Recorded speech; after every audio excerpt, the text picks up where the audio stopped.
Sweet. Well, howdy, howdy, howdy. Welcome back to SciTrek, your sci-fi TV and movie channel. We have the honor of sitting down with, y'all know him as John Pope or Sergeant Paul Davis himself. Sergeant, excuse me. Major. Did I ever? Major, that's right. Yeah, I never made never made colonel, right? Well, we might actually talk about that later on, of course. But, you know, we got the honor to sit down to talk to you about He Never Left, the new film that you just wrote a little alongside. And, you know, you are the main star in, so we're ecstatic to talk to you about it. And I'm happy to be here. Thank you. He Never Left. There's a good chunk of the film where you are the only actor on the screen. Is that daunting, exciting? Do you actually enjoy that you are the window into the audience, essentially, at that point? Well, I'll tell you, we'll back up a little bit. Okay. We'll back up a little bit. As an actor, it's just, first off, it's just so weird being here in Hollywood, dude. No, I mean, it just is, because, like, this is where I started. And just to kind of be back, it's a trip. Because as an actor, you know, you're looking for any opportunity to do anything. I mean, what's the old joke, right? It's like if you put hay in the barn, you get mice. If you take the hay out of the barn, you get actors, right? I mean, so it's a trip to come back here to be in Hollywood because my career is just my career. It's so weird because you can only look back on a career. You can't ever have one. Because you're constantly fighting for your next thing, your next gig, your next opportunity, your next whatever. And I was living here in Hollywood, as I was saying, and then I quit. I said, I'm not getting anywhere here. So I thought, well, then I'll go to film school, and I'll make a movie, and I'll put me in it, but at least I'll be on set, you know what I mean, behind the camera. And I saw a little ad for the Vancouver Film School, and I went up to Canada. But that was it. It was the hardest thing I ever did was leave Hollywood, because who does that? You come here from all over the world. You come into Hollywood. That's the best of the best from the prospective towns, all meeting in like the one spot. Yeah, and I left it, and it's like, anyway. But I went up to Canada, and that's where Stargate came from. So it was so weird. Like I had to quit acting in order to find a job. It's just all so weird, man. It's all just so weird. Anyway, But I'm back. I'm so happy to talk to you too. No, because it's really, really cool. It's an interesting time in my life right now. So look, I'm starring in a movie called He Never Left. Yes. And excellent, by the way. And how that came about was I was in New York City, and before the lockdowns, and things were getting weird in New York before the lockdowns. But you could see this cloud coming in, and then when all that hell broke loose, I thought to myself, well, I am not hanging around for this party, man. I'm getting the hell out of here. So I got some friends and family in Utah. That's right. St. George, Utah. So I thought, well, we'll go out there until all this stuff blows over. Yeah. And anyway, Utah had always been an amazing place to visit. And then I realized, well, this is not a bad place to hang out, too, to live. Oh. It's pretty amazing. But while I was there, I just assumed, like, that's it. I mean, there's no work. Hollywood had shut down. New York had shut down. I mean, that was it. It was done. But it was interesting in that in Utah, I think I put on a mask maybe 3 times in 3 years. And 2 of them was at Costco. Yeah. And you'd put it on your head. But people just went on with their lives, right? So, and there was tons of theater out there, like tons of theater, and quality theater, too. Oh, that's very important. Yeah, so I'm like, great, actors act, right? So I just started hitting the stage again, and I'm doing show after show after show, and we're selling out, and it's great, and people are showing up, and life is going on. Nobody's cutting themselves, nobody's blowing their heads off, kids are going to school, people are going to work, they're living their lives. It was only when you look on your phone going, holy crap. Maybe the world's not normal What the hell's going on there, you know? So anyway, but so then I met some of the local film buffs at the local theater there, at the Electric Theater in St. George. And then there's a little film festival, and there's another. And I started meeting filmmakers. And I started watching their films, and it was like, they're doing good work. Like, I mean, there's some good stuff here. There's some talent here. And then you realize, oh yeah, no, such and such left L.A., and he's from New York, and this girl came in from, and like talented friggin' people. And you're thinking, wow, I just thought it was like hay bales and Mormons and F-150s. And it's like, first off, nothing wrong with hay bales. No. F-150s are awesome, and some of my best friends now are Mormon. And so in Utah, you can drive the F-150s in the actual national parks, which is not like most places, and it's amazing. Fantastic, fantastic. Loving every aspect of it. And I just started, I went from doing some stage stuff, then I met some filmmakers up in Salt Lake City, and I started doing these independent films and what have you. But it's a trip. Here I left New York, figured that's it for career, LA, blah, blah, blah, blah, blah. And I end up doing, I don't know, 4 or 5 indie features, and then met Jeff Johnson, the local casting director in Salt Lake City. And the next thing I know, he puts me in touch with Kevin Costner, and I'm contracted to do all 4 Horizon films. You know, so it's just been, it's so weird. I leave Hollywood, never to act again. I go to Canada, and I do find acting. Yeah, 30 years up there and all the different shows, and then I leave New York, and I go to some little town in Utah, and the next thing I know, I'm like doing some of the bigger projects and some of the more rewarding projects I've ever done. So, bringing it back to He Never Left. So, did this this little horror flick, and it was done for the price of a used Toyota. Yeah. But it had something else going on. First off, it was a lead role, but it was good. It was good. It was just good. You know, it's a Halloween horror flick, but it's about a guy named Gabe Gaspari, and Gabe is on the run. He's a felon. He's wanted, and he's got to find himself. He's holed up in this motel for 2-3 days until his ride comes to get rid of him, take him away. Anyway, he can't use his phone. He can't go outside. He can't do anything. But he hears a murder happen in the room next door. What are you going to do? He can't call the police. He can't leave. He can't. So, and what happened? So, and working with James Morris and Michael Balfe, Witching Seasons film company out of Spanish Fork, Utah. Oh, cool. Anyway, so we went and we shot this movie, and it's done great on the festival circuit. I mean, again, it's still a little Halloween slasher film, but it doesn't suck. No. And it picked up, I think it was nominated for 30 Best of, awards. I think it won 20. I think I've been nominated 10 or 11 times for Best Actor, and I've won 6 or 7. So, anyway, I'm proud of these guys, number one. The movie's good, right? Good, and it's a small crew and cast, and all of y'all have pivotal roles and just bounce off each other. And y'all aren't necessarily, I guess, acting off each other all the time, but when you do, it's pertinent and pivotal. And it's a little different because you've got this horror film, but you get to know the characters a little bit, and they kind of bring their own little personal hell to the devil's doorstep, if anything. So it's cool, and it's great to sink your teeth into something. Yeah. And you're not the supporting player, although there's nothing wrong, but it's just a really, really good part.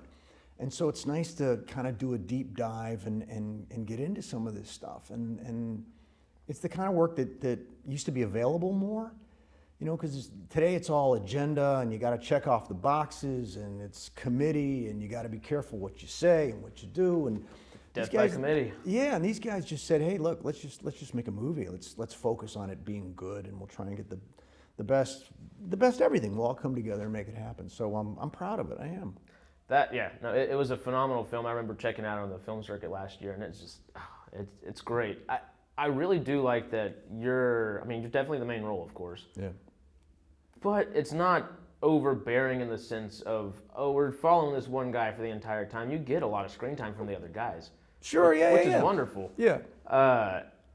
Did you do that purposely? Whenever you came back and wrote a little alongside, did you kind of say maybe take some back, or did I purposely want to not be the only one in the movie? Not necessarily, but I remember you decided to say, hey, I'd like to write alongside the film a little bit as well, and not just act in it. So did you go back and maybe make some specific changes to the original maybe? Well, no. Look, James Morris wrote the script. Yeah, and if anything, he allowed me to collaborate on it. Okay. Everybody did. It was great. So all these different actors, it was more like a company of people that could come in and add their little 2 cents and whatever decoration to the cake. So it was just great, man. That's how you want to work. Awesome. Yeah. And so often you're not. You got to hit that piece of tape and stand on your left foot and look there, say the line, and then you're done. Get the hell out of here. Yeah. Or wait 4 hours in a holding room and then come back. Yeah. Oh, great. I want to do something with my hands in those 4 hours. That's one of my favorite things. We were just talking on the phone about everything. Y'all just had such a small crew and stuff, which, that once again might seem daunting in its own way, but it's freeing and liberating in its own way as well. No, totally. Yeah. But look, at the end of the day, there's always something that's going to be challenging, and there's always going to be something that's whatever. But I mean, if you have $100 million, that's a lot of pressure. You got $100 million to make a movie. That means there's a lot of people that are telling you what to do. Whereas if you got, I don't know, you got $50,000, how the hell do I make a $3 million movie for $50K or $100K or whatever it is? And that's your challenge, you know, because you got to go out and raise $5 million worth of free crap, but you've got more latitude to create what you want to create. So, look, it's good and bad, and it's tough, and the trick is, if anything, just to keep on rolling. You know, people say, "Oh, what's the favorite part you've ever played?" And I'm like, the next one. The next, yep. It's always the next one, you know. Okay. Well, let's jump into a little fun here. There was a great interview. I think it was March or April of this year. It was for Life with Ryan Reynolds and Jake Gyllenhaal. They had a great little interview. I believe it was Rotten Tomatoes, talking about what was it like wearing socks and pajamas on set essentially the entire time. For you, what movie did they wear pajamas? It was and Life. socks all the It was time? an astronaut Oh, thing. So okay, they got to okay, just got it, essentially got it. wear pajamas the entire time, which they freaked out and were like, "It's the best thing ever." Which you can imagine, just wearing That's pajamas funny. on set for a few months. Life is good. Not pajamas necessarily, but you're in boxers and a tank top for a good chunk of the film. Yeah. Was that more comfortable on set, or was that less comfortable? And also in that kind of sense, was it freeing in an odd way to like be just less? It was almost you in a raw form, so you can get those raw emotions. Such a strange question. You know? I have no idea. Like if I'm playing a character, there's not a me that's happy that I'm wearing this or not wearing that. It's just the guy's in his underwear and his socks because he's in a motel room. Yeah. I'm not thinking about what I'm wearing. I'm thinking about the fact that somebody's screaming because they're murdered next door, or that I gotta counter the camera, or that I've got another actor that's giving me this incredible performance. I'm not thinking about the friggin' shorts I'm wearing, you nut. Hey, well, you know, it's pajamas, something like that. But I guess being in that position where you have next to nothing on, essentially, did that, because obviously you're not focusing on the wears if you have. I'm not even there. Well, but I mean it. If I'm doing my job, I'm not even there at all, let alone aware of what I'm wearing. Does that, I guess, help just being that open, or just you're totally I'm not open. Okay, I'm not there. There's no me to be open, is what I'm saying. If you're doing your thing, I mean, I'm trying to think of an exception to that. So yeah, if I'm playing a character and the gun belt is cutting my leg or something, then I'm gonna. But I don't even. I don't know. I guess to add on to that, is that almost more of a method approach in a way? No, I wouldn't think so, but you're just in it at that moment where it's you. You are Gabriel there. Yeah, and look, and it also may be specific to the job, because some characters you do more of a deep dive, and other times you're showing up to. You're hired to be you. Yeah. Yeah, and sometimes it's just a crappy friggin' show and whatever. Whatever it Going is. through the motions. Yeah, and you're going. I mean, you're trying not to. If anything, course, that's the job. You know, it's like, how do I dignify this text, because it's just awful. So yeah, when it's times like that, then you start thinking about other things, like these shoes are killing me, or whatever. Yeah, that gun belt's kicking into me, or that the stirrups are not fitting right, whatever it may be. Those might be Horizon references there.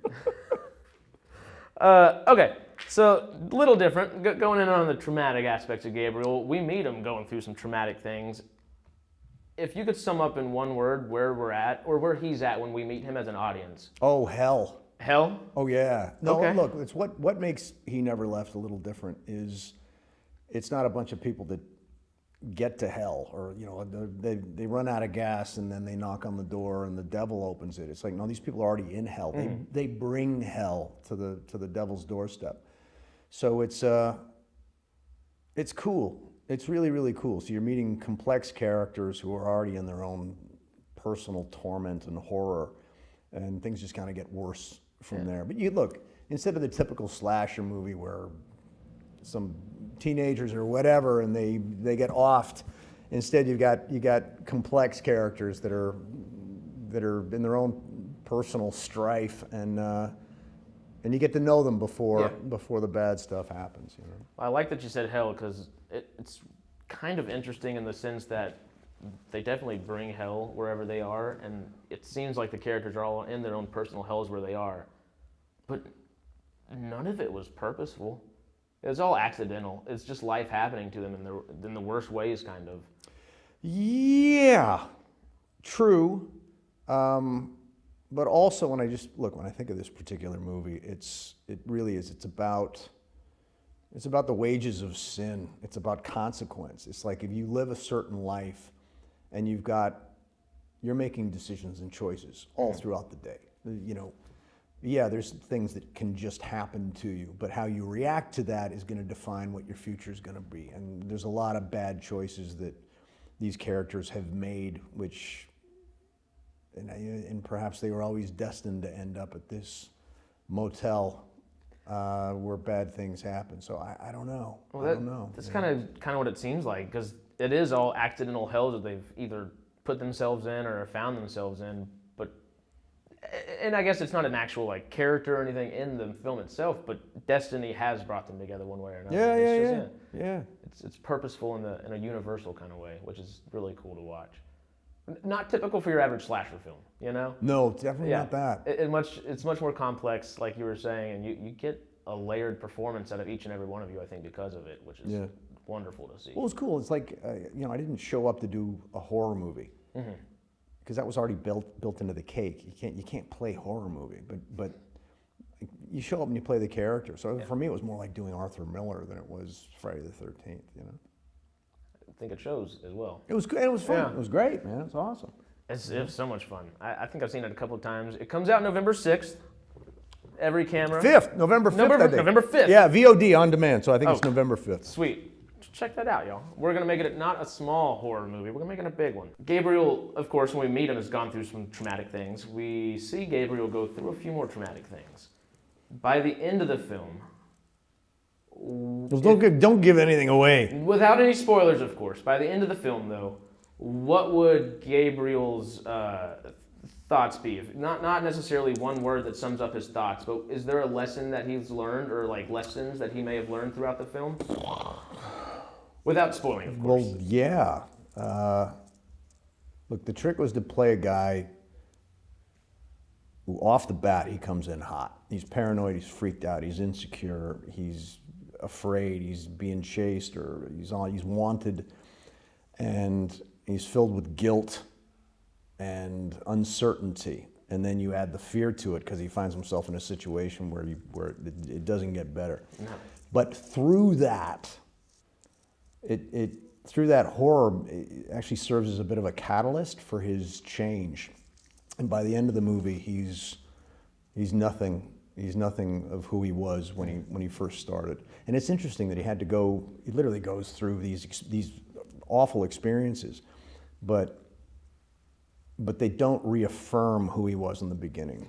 They literally open a different door. They make him question himself throughout. Yeah, and so it's weird. It's rare you'll read a horror flick that's got themes of atonement and redemption and sacrifice, and it was cool. It was really, really cool to work on, and to work on that arc, because you're shooting out a sequence, right? So you got a map, you got to work on your time. It's like, well, where are we in the script? And you said you were your own timeline as well, so that's just kind of making sure everything's in sync. No, it's not easy. It's not easy. Well, I mean, anyway, I'm happy with it. I am. You should be. I've seen it a couple times. I can't wait to see it again. Thanks, man. It was actually phenomenal. Because especially like what you just said, in that sense, you don't necessarily see him. You see him maybe do a couple actions. I'm not trying to spoil anything, of course, but he takes a couple actions to, I guess, better himself. But most of that's behind your eyes. I mean, it's performance that you see that, because he's going through some shit still, for lack of a better term. He doesn't get the opportunities necessarily to be the better person you see him become, but he becomes that nonetheless, and that's all through performance, which is well. Thanks. I'll take awesome. I'll take it as a compliment. Yeah, we hit the acting aspect of it.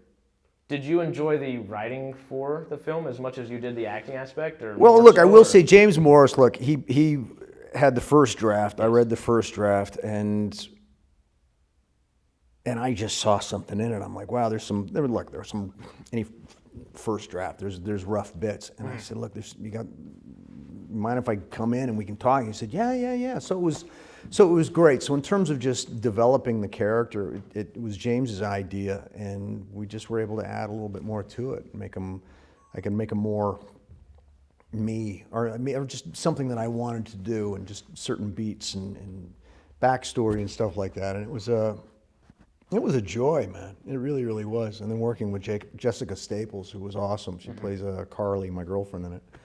And we rehearsed for like 2 months before we ever set foot on that set. Because that's another thing. Actors will show up and say, okay, well, let's rehearse. And it's like, man, if you haven't been doing that already, like, good luck to you. You know Oh, what I mean? yeah. And then they wonder why their performance sucked. So we spent 2 months in the library just going at it, doing 10 ways, do the scene 10 different ways on a loop, and then when we showed up, if we were asked to do something, like, It's easy. no problem. Yeah. Because Well, that's we the way were to do it. prepped and ready to go. So it was great, man. Yeah. It was a lot of fun. I mean, we are sitting in a theater right now, and that kind of rings back to some Yeah. theatrical kind of chutzpah, you know? Yeah.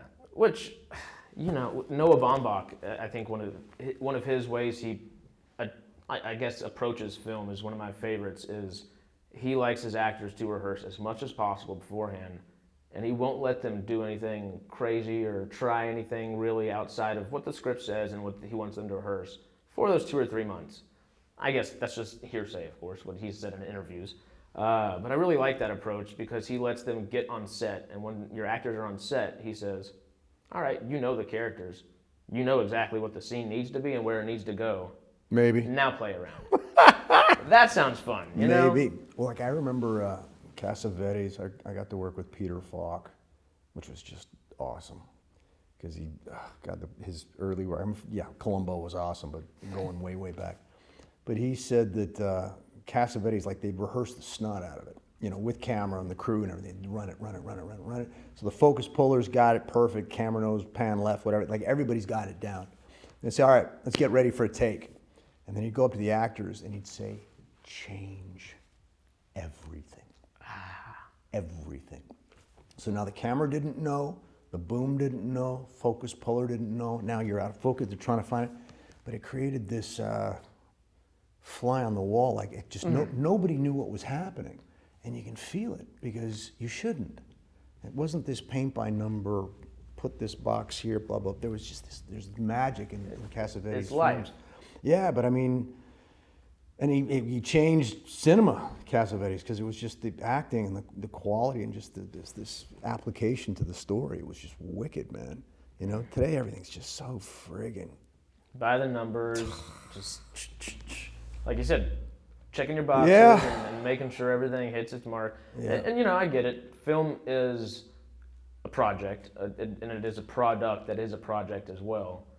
Well, it depends. Look, it just depends. Yeah. It just depends. I mean, Fellini would shoot the movie, done, then write the script. I love it. Like, for real. He'd shoot the movie first, then, now that I look at the footage, now I'll kind of have an idea of what the story's going to be. I mean, it just, look, everything's different, you know? I mean, if you're doing a Western, it's a Western. If you're not going to see Joe Pesci on a horse. Okay? I mean, it's a different genre. It's just different, right? So it's not, people say, oh, there's a difference between film and stage. It's like, there's a difference between everything. And there's not necessarily a correct way of doing any of it. No, you know, so it's like, what are the rules for this? Are we doing vaudeville? Are we doing panto? Are we doing slapstick? Are we doing drama? And if so, what kind? You know, I mean, are we scratching our heads and looking up? Or, I mean, what are we doing, you know? So there's, you know, and what rules are you going to break? Yeah. You know? What rules have you given me to break as well? Yeah, so. You did write mostly, I guess, for your characters, what you said, but because I wrote it down, I have to ask you the question. If there was a follow-up to He Never Left, H&L as we're calling it, would you be open to maybe writing alongside James Morris again? Oh, God, yeah. No, James and I were already planning another one. Ooh. So he's knocking out a script right now, and he'll send it to me when he feels that it's ready. And but yeah, I mean, we joke because we shot a lot of footage, or he shot a lot of footage on He Never Left, and I said you should make He Never Left 2 should be She Never Left. You know what I mean? And just and like tell the same story, but follow the girl this time. You know what I mean? There may be some way that could work, I think. Oh, it'd be cool. Like, it'd be really, really cool. You know, I mean, you could just the same movie told through a different point of view. And if y'all check the movie out, you will know how that can work. That's right. You know? So with that kind of same thought in mind, I know James Moore's actor, writer, director for it. What's it like working with a director that is also an actor on the project itself? Fortunately, it can be tough. I mean, I've done it. But James had a smaller part in it. So he made sure that his stuff was easy to do. So, and then he could focus on directing when it came to the other aspects of it. So, so for this particular film, not too hard. Okay. Not too difficult. Are there potential upsides to that versus traditional, or are there upsides to traditional that you might prefer? Man, it's hard. Like, it's hard. It's hard to do any one thing. But if you're directing and acting, I mean, I did it with a film called Centigrade. But of course, you can't be on the stage and behind the camera at the same time. But you've got to block things out. So what I ended up doing was I used an actor that I love and respect, and I said, look, you be me, and I want to see it. And just, you go wherever you want to go, and then I'll be able to look at it and think, okay, I'll steal that and that, no. But that makes me think I'm going to go upstage for that. So it's tough, you know, because normally you just be there and then the actor will say, yes, it works, no, it doesn't, because you're acting organically. But instead now you have to kind of mirror image things and have somebody else pretend to be you while you're the director, and then you go back in and then do it. It's hard, man. It's hard. Because literally my next question is about Centigrade. So I was going to say, how did you manage that? But the question that you brought to mind just from that is, in that same kind of thought, what were your experiences in Centigrade being that actor, writer, director? Is it something that you prefer to do? Or do you like having, not necessarily a hands-off, but okay, now this is my part, this is what I'm doing, versus having to have that responsibility looming over you consistently? It depends. I think if I had to pick, if I had to pick doing both or doing one, I'd pick one. Okay. It's just, it's too hard. I mean, it's just too hard. I mean, acting is hard enough in order to make it good, and directing is times 1,000. Like you'll die early. It's hard, man. Like, even I think it's the DGA, the Directors Guild. The average, they've got like, I don't know, like $1 billion in unclaimed retirement, and the reason for that is the average life of expectancy of a director is 56. Oh, really? That's it, man. Their hearts explode. You get divorced. You become an alcoholic. You're snorting coke. You're stressed out. So you drop dead. It's as simple as that. So Ridley Scott and Marty Scorsese are miracles, doing well. No, like it's a pressure cooker, man. It's hard. It's extremely hard. The hours are brutal, and it's like even just working with Kevin on Horizon, and God bless him, man. But I mean, he's got this vision, and you've got hundreds of people out there, and there's so much that needs to be coordinated. And that's not a soundstage, that's in the scorching sun as well, right? Yeah, totally. There's logistically, it's insane. And as much as, you may have $100 million, you're trying to make a $300 million movie for only $100 million.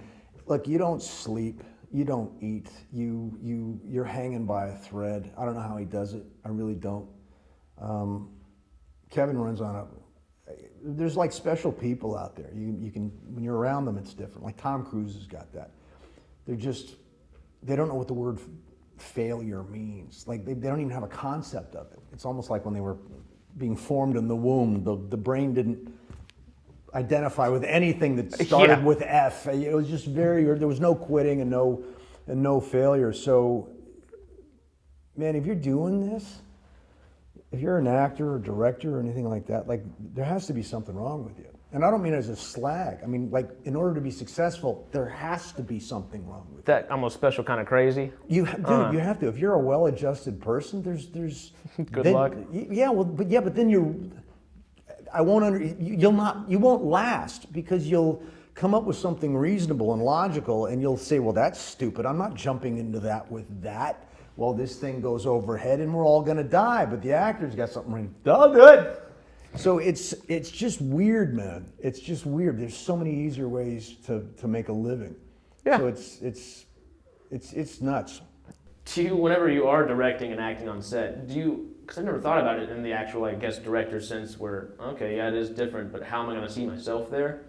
Do you get that other person or hire that other person in as more of a stand-in or Yeah, as more exactly. As a stand-in? Exactly. Okay. Yeah, it's also smart if you have a cinematographer or a first AD with directing experience, because you're going to need somebody's eyes. You're going to need eyeballs. You have to. That makes sense. You're doing this, and you need to see where these pieces go. But I can't see this if I'm over there. Yeah. You know, and you can't walk around. It's just hard, man. And you have to visualize it when you're on the stage itself or stage. Yeah, you really, yeah. really have to know what you're doing. You know, it's hard to pull off. Mm-hmm. It's hard to pull off. So a little more existential back to the last thing, because we were just talking about how Hollywood just doesn't necessarily feel like it used to. It doesn't. I've been here 5 years. It doesn't feel like it was when I moved out here. You know, much less I can assume what it was 5 years, 10, 15 years before that. You know, in that sense where it does almost feel like everything's more by the books, by the numbers. Check your boxes, all that. Have we lost that creativity? Have we lost those people that are just willing to be silly, kind of crazy, goofy people in Hollywood? Of course, there's still some of that, but it almost feels more TikTok or YouTube or Instagram oriented kind of deal. And you got not necessarily a different base of celebrity, but is that a byproduct of Hollywood losing its guff in a way? I don't know how to answer that. I want to save my career too, so I'm burgeoning one. No, so yeah, actually. That's the thing, right? In another time, you and I could sit here and have a conversation. Mm-hmm.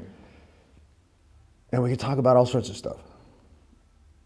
And somebody might like it, somebody might not, somebody would find it interesting, somebody would find it boring, somebody would find it funny, somebody would find it offensive, but whatever, and then you change the channel and you're done. Now, you have to sit there in fear of what you're going to say, and I have to sit here in fear of how I'm going to answer. And therefore, you come off as fake as fuck, and I come off as fake as fuck.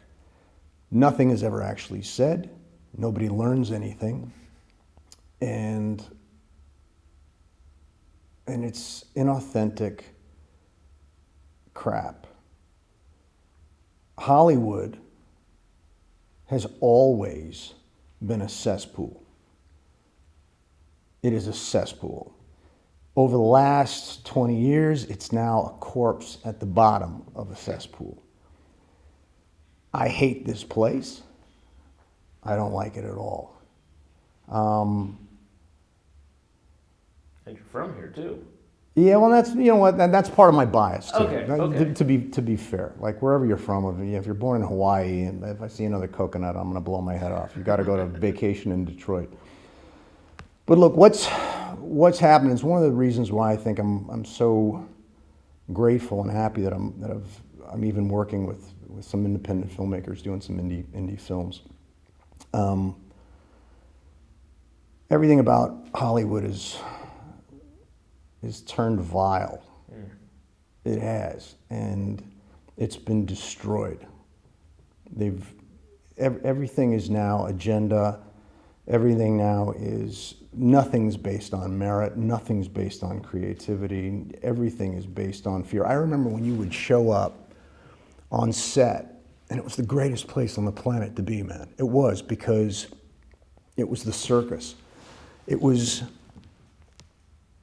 every broken toy from high school or elementary school. It was every kid that ever got picked on. It was the nerd, the fat girl, the bearded fat lady, the sword swallower, the trapeze artist, the gay guy, the tranny. It was fucking awesome, man. And it was this wonderful, colorful, eclectic group of artists that got together because they had to, because they didn't fit in school. And so they had to learn comedy. They had to learn how to be funny. Otherwise, they'd get their friggin' nose bashed in at the end of the day. You had to talk your way out of situations. So you became a writer.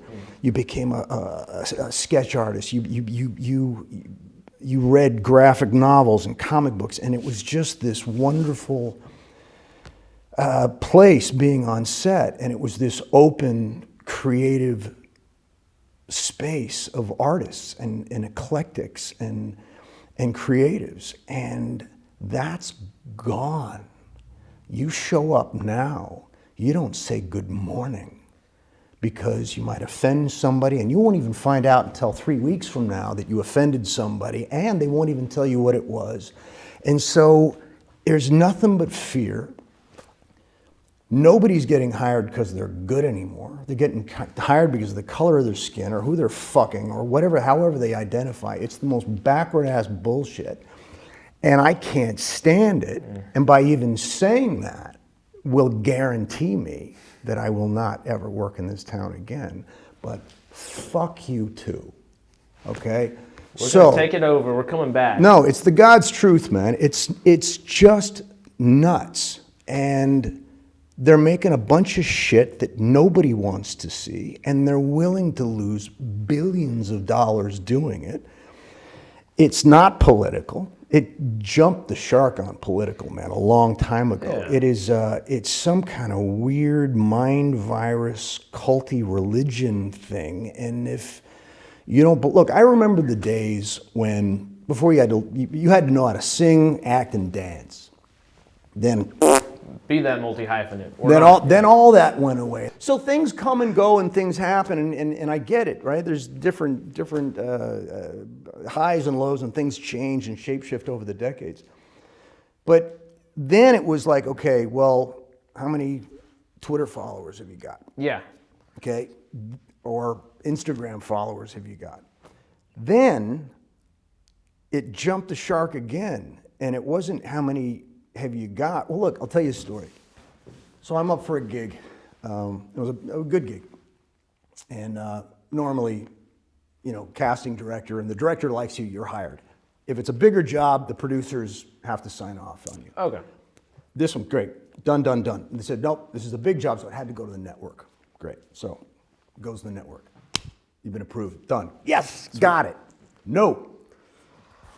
So what do you mean no? Like, that's it. There's no hire. And they said, no, there is. It's got to go through legal. And I'm like, what do you mean it has to go through legal? What do you mean legal? Basically now what they do is they go through your Instagram account, right? And they want to see, are you wearing a red hat? Are you holding a Bud Light? What kind of liability is this person? Right? Yeah. And legit stuff too. Is he, is he naked out in front of a preschool or something? I don't know. But they want to know who are they dealing with here, right? It's that air of fear. Yeah, and I get it. Like, who is this person, right? Are they wanted? I don't know. But so legal's got to clear you. And I remember that absolutely happened because I don't have social media, and they wanted to know why, which put me in question. We don't know anything about you, and we don't like that, right? So that was I ended up getting the job, and that was fine. Okay, that's good. But then it got crazier again. Now, like if you don't have photos of yourself actively throwing a Molotov cocktail into a senior center, or wearing a shirt that says "I hate Jews," they don't want you, man. I mean, it's an exaggeration, but it's not. They want to know, is he on our team? Is he not on our team? Because you have to belong to the cult now. You can't just be an artist. You can't just come in and do stuff. And I've worked with, you name it, man. I've worked with them here, there, and whatever. Bring it on. People I agree with, yeah. People I totally disagree with and I can't stand, yeah, you still show up. Let's work, It is what it is. Yeah, it's a job. It's art. Today, dude, no, it's not. It's not anymore. So I'm happy to do these smaller projects. But look, I've got and it's nuts, man. It's nuts. So look, I've been talking to the folks up at Angel Studios up there in Salt Lake City. All right. Now here's a movie, Sound of Freedom. Right. Nobody wanted it, wouldn't touch it. And they sat and was in turnaround, and because it had themes of virtue and sacrifice and redemption, right? Can't have that, right? Whoa, hell no. So they shelved it anyway, and then Angel, of course, picked it up, and it became a massive, giant mega hit. Caviezel's back. Totally, you know? You know? So way to go, Jim, you know? So anyway, and I'm not saying, like, it doesn't have to be, there's not a bunch of Jesus movies or whatever, but just look, you've got the films I grew up with. You got the assistant high school football coach who's got an alcohol problem. He's trying to navigate by taking these kids, and maybe they make the championship, maybe they don't, but everybody's better at the end of the movie. And it's God an forbid, inspiring story. Yeah, and God forbid they might have to say a prayer before the final field goal, whether they make it or not. Oh. And those are now faith-based movies. It's like, what? Those are just movies, man. Anyway. Remember the Titans would be classified as that nowadays. Totally. It's not, but it Totally. would be classified. So there was a property. There was the Pendragon Chronicles, and huge book property, man. I mean, it was like really, really did incredibly well. Anyway, Hollywood could have picked it up, but they didn't. Bars of gold, man. Bars of gold sitting on the sidewalk, and instead, the folks over at the Daily Wire picked it up, right? And I'd worked with Jeremy Boring actually through Gary Sinise because we were doing some stuff for the troops, right? Oh, cool. So I knew Jeremy. Anyway, they had this property, and again, it's Pendragon Chronicles, so it's Merlin. You know, it's the King Arthur, Guinevere kind of legendary story, but it follows Merlin from birth. And what was Merlin's story? Really, really cool. But again, because it deals with redemption and sacrifice and honor and integrity and dignity, and you can't have any of that. So Hollywood passed. So Jeremy said, well, we're going to make it. So they asked me to play Lord Vortigern, and I went out to Budapest to shoot it. But once that comes out, dude, I'm done. That's me officially finished in Hollywood. I'm done. Oh, truly? Dude, I've gone over to work with Hitler himself. I've gone over to the Death Star. I'm now working for the dark side. And I and it's not even a political thing. I don't disagree. I'm not a part. I just want to tell stories, man, that are cool, that got some light at the end of the tunnel, that's based on quality writing, quality directors, and people showing up to try something to make it. And I think it's going to be amazing. It's going to. It looks great, dude. It's going to be awesome. It's going to be awesome. It's almost like we just said, remember the Titans, because that's just an easy one just to pick off. That's something like an inspiring story that might have some faith in there, but it's not a faith-based film or anything. Yeah. But look, you know what? Which brings me around. It's funny, I was talking to somebody the other day, and it was it was a mix of people, some fans and some industry folks, and they were just saying, you know, like, when will Stargate ever come back? Will Stargate ever come back? And there's rumors that it might come back. And we've been talking about them. Well, it's funny, and I won't say who it was, but he looked at me and we both knew. And it was like, look, I hope it does, but the fact is, it's not.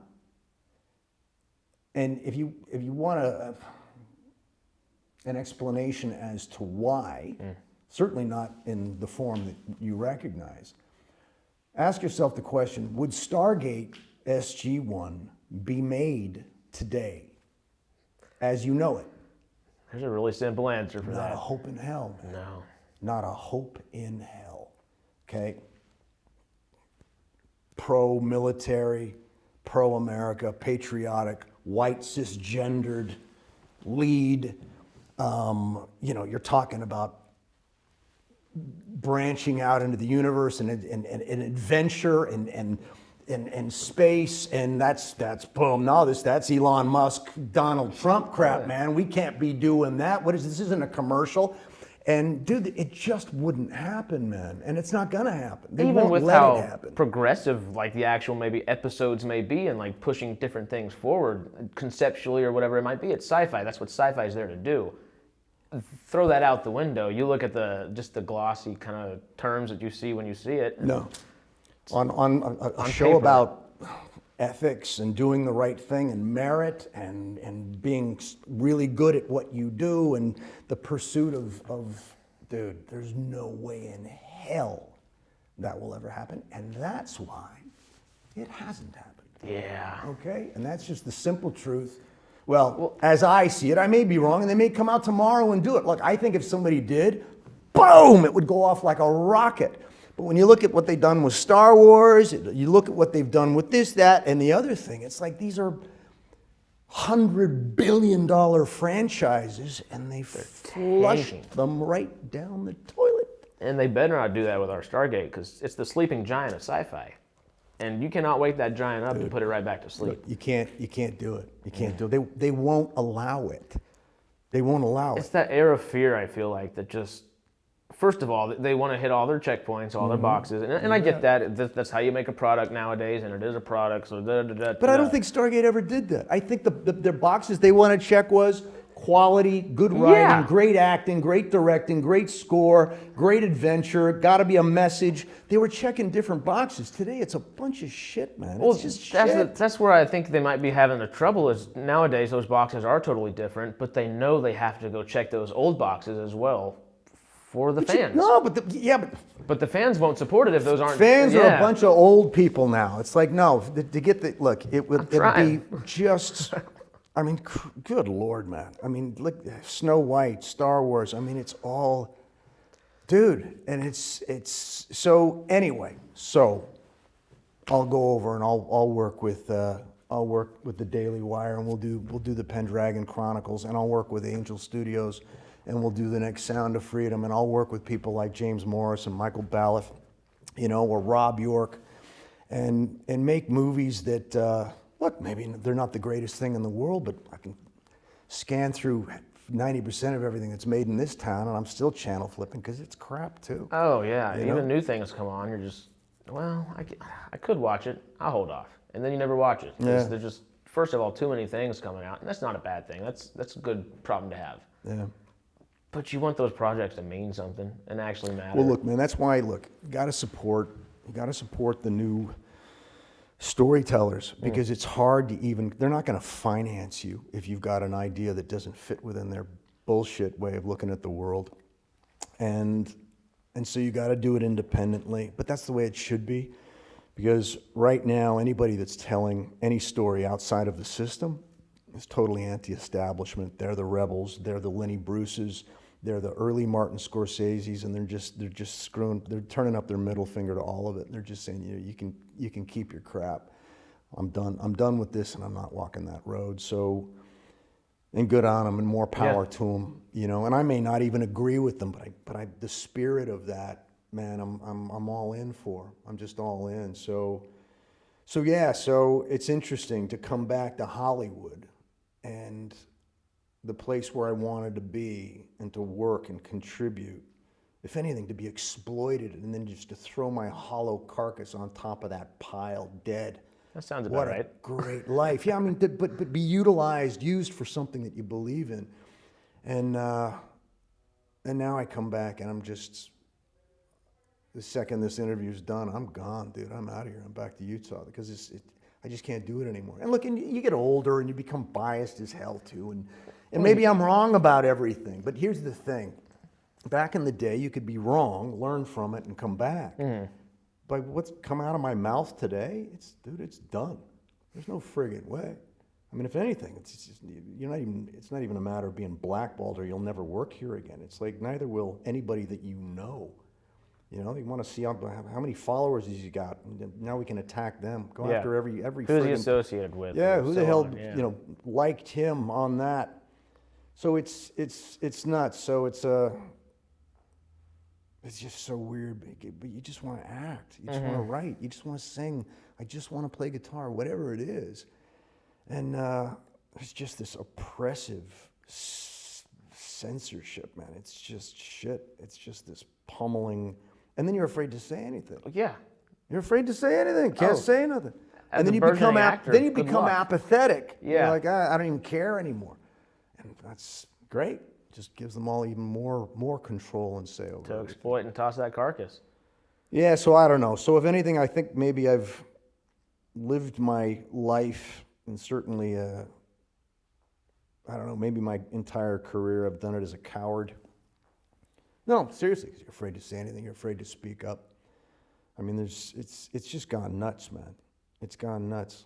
So now I'm like, yeah, I'm just kind of done with it. I'm done shaking somebody's shirt sleeve and pulling on somebody's pant leg when I know that, you know, they're beating their wives at night and snorting rails in the bathroom and God only Christ knows what else. And then you see them get up on and accept an award and then tell you how to vote. And it's just like, oh Christ, man.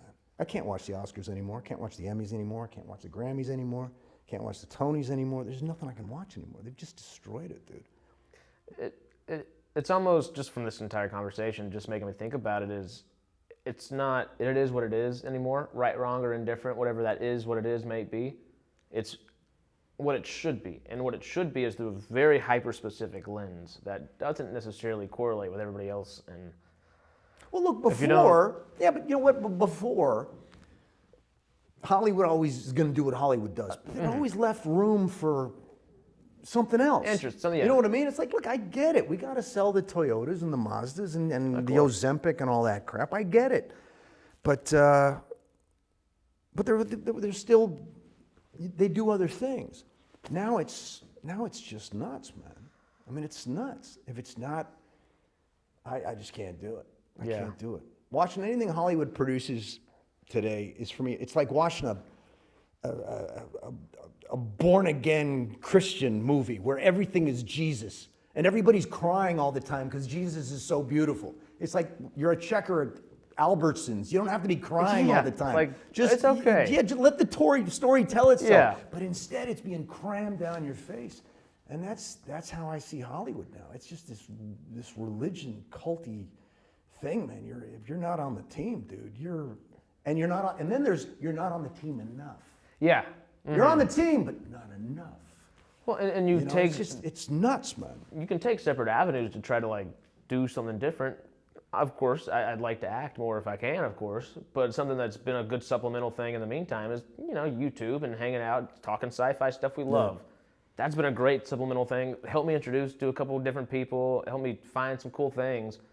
But also, and you're still able to, you got to be careful what you say as well in a whole different way. You got to keep it between the chiclet and the thimble, and don't go outside the box. And it's just, dude, it's an animal to navigate. It's awful. It's boring. It's stupid. It's oppressive. It's just so counterintuitive. There's nothing creative about it. You learn nothing. You never grow because you're never challenged.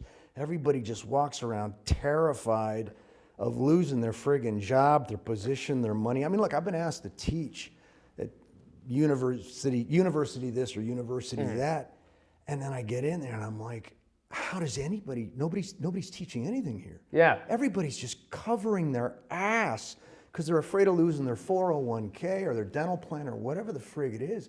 And these kids are getting screwed because everyone's just terrified to actually tell them anything. And you can't tell them the truth. You can't teach them anything. Instead, you got to do all this paint-by-number regurgitated horse shit, man. And it's just like, and then no wonder they come out the way they come out. The kids are cutting themselves, for God's sakes. And they might not even know any better because they feel like it's the right thing to do, but you say something that goes against the flow, they're going to film it and put it on Instagram or wherever, and then you're double screwed. Dude, it's just nuts, man. Has the hero's journey disappeared, just talking about all this? No, it's funny because look, the darker it gets out there, you know, so shines a good deed in a dark and weary world, right? So, well said. But it's going to take, I think every generation you need 10 Lenny Bruces. You need somebody to say, screw this. You know what I mean? I mean, they were, good Lord, I mean, comics are like the canary in the coal mine, man. And I mean, they were getting canceled. I hate even the word canceled. Yeah. What canceled means is we're going to take away your income, you're going to lose your house, your kids are going to starve, and your wife's going to divorce you. That's what that is, okay? Because you don't fit an agenda. Dude, it's horrific. And we won't let anyone else hire you. It's McCarthyism on acid, man. Yeah. It's just so horrific. Now, it's starting to come back a little bit, but you've even, dude, again, you can't even say anything. You can't, I can't, I've already expressed too much. But look, I forget who it was, I don't know if it was Joey Diaz or somebody was saying. Uncle Coco. That that comedy's great now because it's dangerous again. You can go to jail for a joke. That's why it's so great, and that's why it's so important. Because, I mean, it's nuts. Look, I don't want to be Nelson Mandela because I want to work on a movie about the high school football game. Yeah. It shouldn't go there, man. It shouldn't go there. Why do I have to risk? It's nuts. It's just crazy, man. It's madness. But I'm done with it anyway. So I mean, I don't. That's it. I'm just kind of done with it. So that ship is headed towards some dark stuff, and I'm happy to jump ship and see if I can swim back to the shore, because I'm just not going where the boat's going. You know, I was gonna ask you, how is shooting an indie film in Utah different than LA? But I think we've kind of covered Who cares? that a little I'm bit. ready to vomit. The real question there is it harder to get resources for that film? Obviously, Of course it's hard. But like, I guess. No, you just walk outside and money falls into your pockets. Thank Look, you. You either got to raise the money to buy the stuff, or you got to go out and get the stuff for free, and that's it. Or figure out a way how to fake the stuff, make people think you had the stuff. It's Did you find locals more willing to do that? everybody is. Look, the trick is, if you want to get a movie made, if you want to get anything done, it's how you approach. And my advice would be never, ever, ever, ever ask for permission, ever. Ask for forgiveness. No. Yes. Yes. Okay. But there's the in-between one. People don't recognize someone. Don't ask people for permission. Ask them for help. Okay? Because look, if I ask you for permission, I've elevated you. I've given you power that I've just granted you a bunch of superpowers that you don't have. But if I ask you for help, now you have to look me in the eye and say yes or no. And it's hard to say no to someone who's asking you for help. And if you involve them. But it's super easy to say no to somebody who's asking you for permission. That's way easier to do. I'm sorry, I can't. I just work here. You go up to someone who just works there and you say, look, I need your help. I can promise you I just work here isn't going to be in their back pocket so quick. They'll change tune quickly. Yeah. Okay. Well, okay, obviously you've worked LA, you've worked Utah, you've worked Canada, all these different places. Is there a specific state, city, province, anything that like you just prefer working in? Would that be Utah right now, maybe? Nah, look, if I'm on a film set, I could be in Afghanistan. I don't care where it is. It doesn't matter. It's a world unto itself. It's the circus. You're in the big top. So, yeah, it could be Afghanistan. It could be anywhere. It just doesn't matter. It doesn't matter. They're all fun in their own way. It's pertinent for the story. Look, if you're into something and it's cool and you're creating and you're working with like-minded artists and it's great, because you're manifesting something out of thin air, like you really are. And it's a trip. I think what I love the most about it is that it's never the same thing. It's a different day, a different location, different scene. Even if it's the same scene, it's a different take. You know what I mean? So you'll do something in take 2 that you didn't do in take 4, and you know what I mean? So you can't master it. It's unmasterable. And if you're really good at it, you'll have no idea what you're doing. The best, most talented, masterful creators I've ever worked with had no idea what they were doing. And the reason that is because they were always trying to do something that no one's ever done before. Paving a way. There is no, how do you do this? I don't know. I'm the first person to try it, and I'm figuring it out as I go. So they've got enough basics, but they're constantly, they don't want to repeat themselves. They're not looking to do what they did yesterday. It's constantly unknown territory. They're always pushing the boundary into some place or space that they've never been before.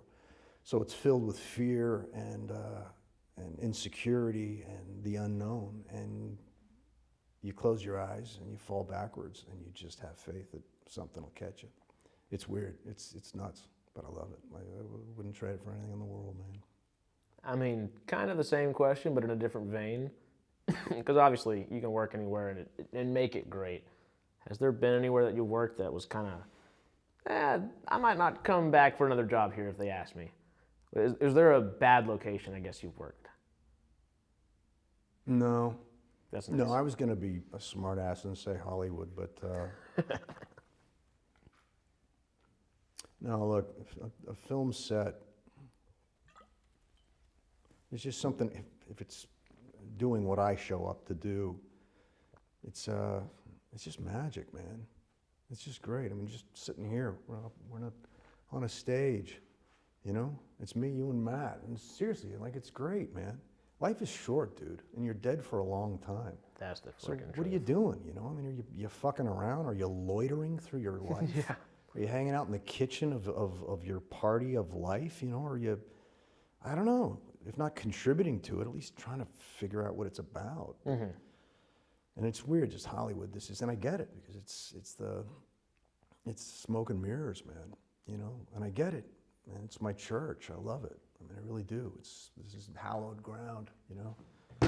Walking in here, because it's where anything can happen, and that's what I love. Theater stage? I love what's not here. Mm-hmm. It's just you and me in a chair, man, and it's like, okay. You bring it and you make it whatever it is in that space. Yeah. Like this space alone, I saw probably 10, 12, 15 plays in over the summer, each wildly different. Yeah. You know, and each amazing in their own way. Or maybe not so much, but definitely interesting in their own way, one way or another, you know? So you're a genre guy, or at least seem to work in specific genres sometimes.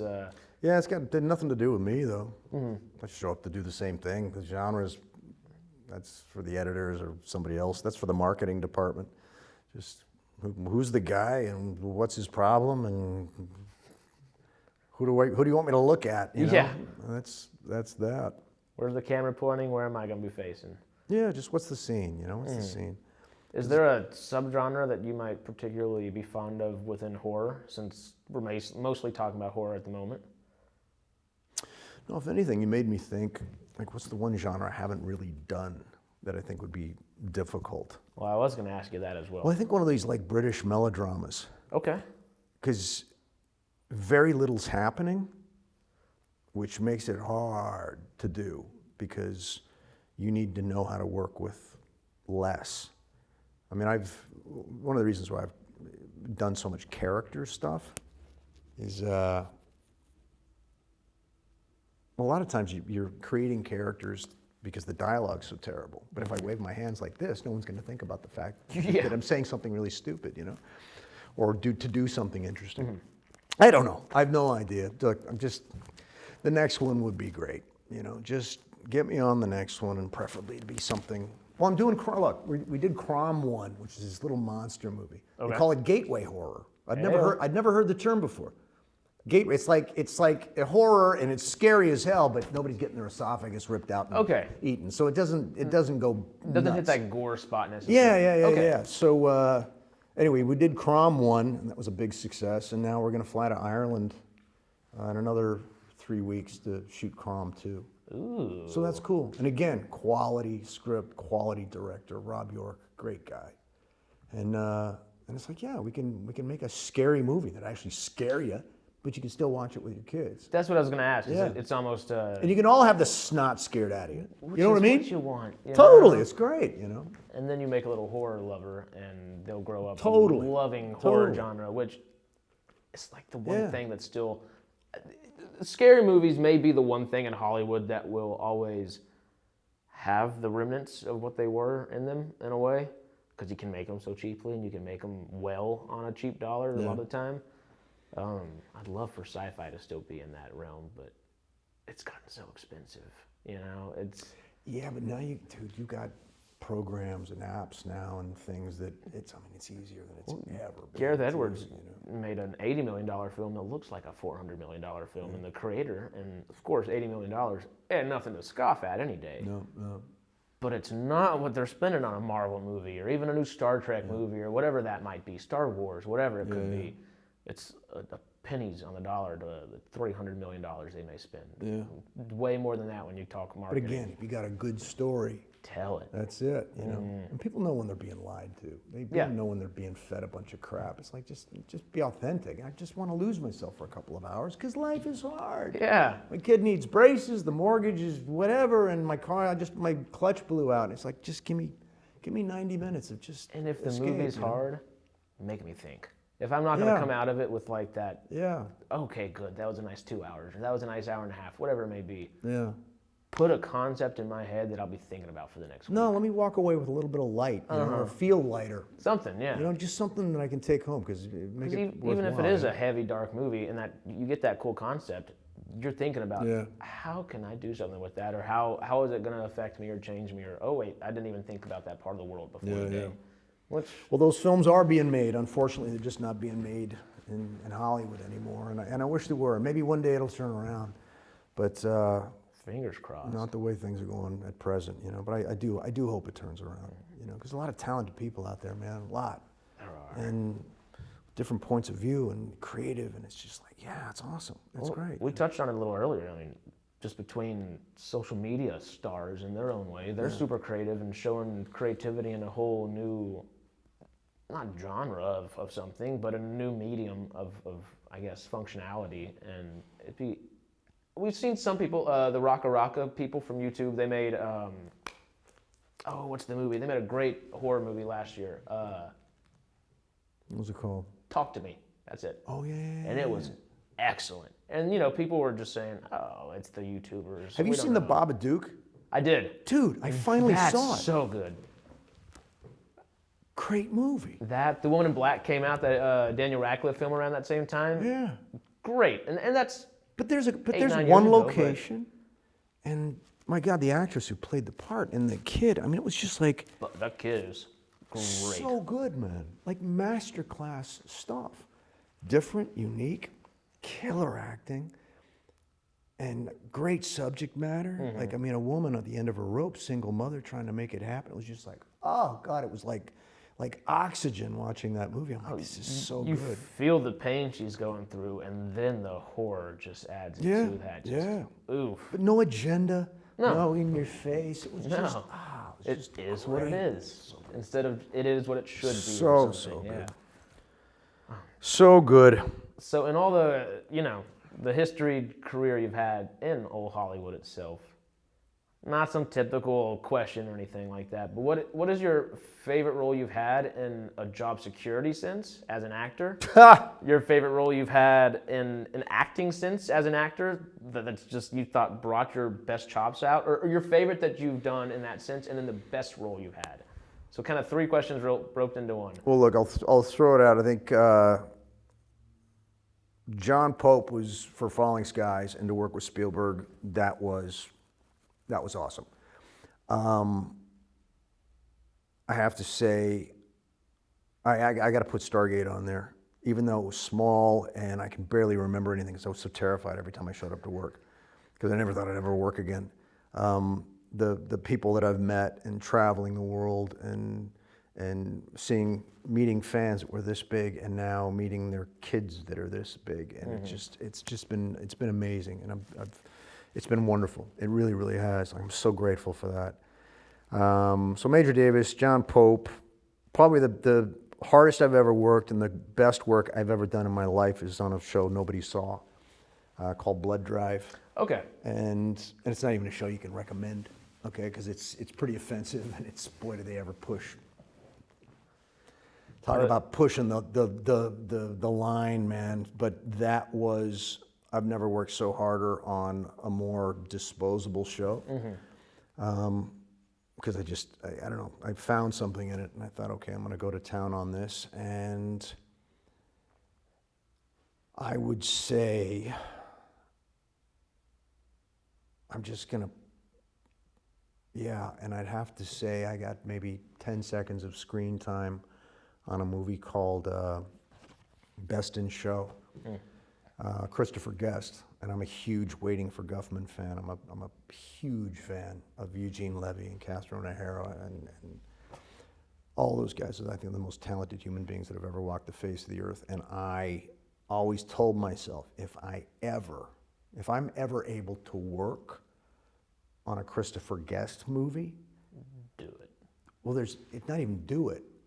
It won't get any higher. Okay. Because to simply be invited in to play in that company, it's not about clicks. It's not about how many followers you got. I don't even care how many awards you have stuck in your storage unit. Talent. You better be able to bring it. Yeah, because there's no script. There's no script, no rehearsal. Go. And it's pure this. It just happens. So yeah, I had a scene with Michael McKean, and it was great. So to be in that company, the trade at that level was validating to me. So there's 4. Well, I'm a fan of the 4.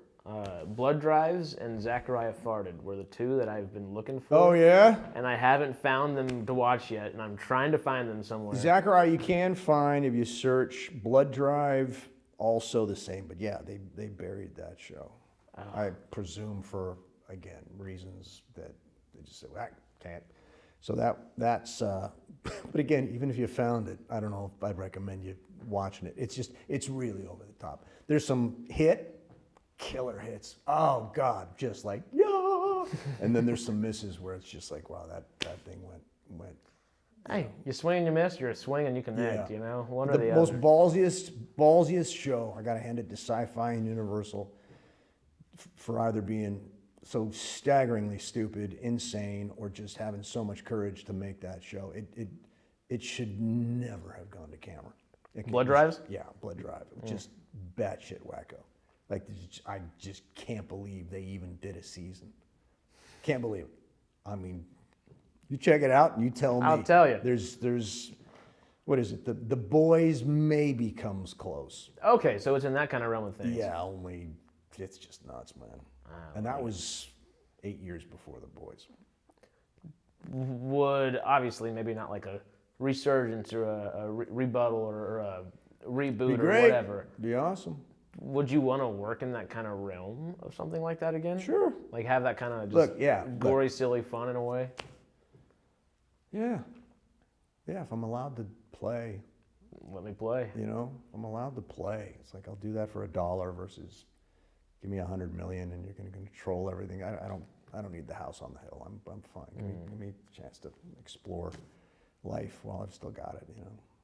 Hey, that's all we can ask for as an actor, really. Yeah, totally. A couple dollars never hurts. Give me a shot. Give me a shot to express. But you know. let me prove my mettle. You know, that's the thing. And you know, between Yeah. He Never Left and John Pope, Give me a chance at bat. Something, That's all. yeah. Let me strike out. But give me 3 pitches. if I swing and I miss, I Yeah. swing and I miss. Yeah, But yeah. if I connect, it's connecting. Yeah. Totally. What time is it? How long have we been It doing is. Excuse me. It's 3:30. 9:30 at night. Oh my God. That was my. Are you any particular stories you want to direct? All I got left for you now. We can jump into the Stargate aspect if you'd like. Hit me with some Stargate Okay. questions. All right, let's do it.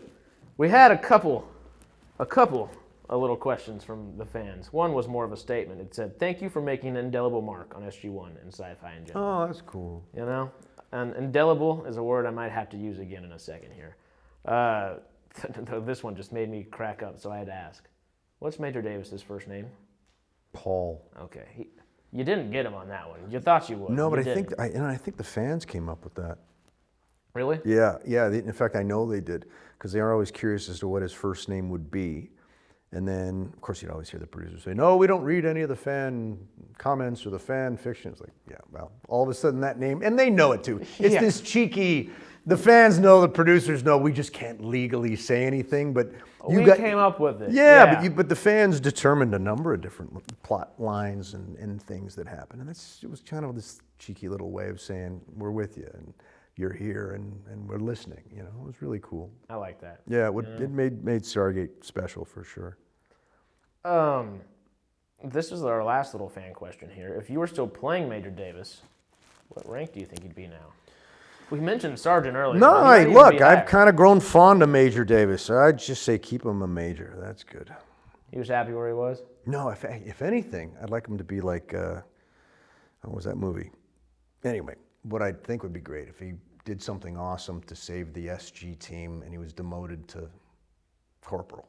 Yeah. That'd be even better. Uh-huh. You know what I mean? Kind of work the way back up the ranks, if ever. You Yeah. know, almost like No, but I want to Maverick work in my the way Top down Gun. by doing the right thing versus ascending Maverick and Top Gun. higher, you know? Yeah, totally. Okay. So that would be my wish.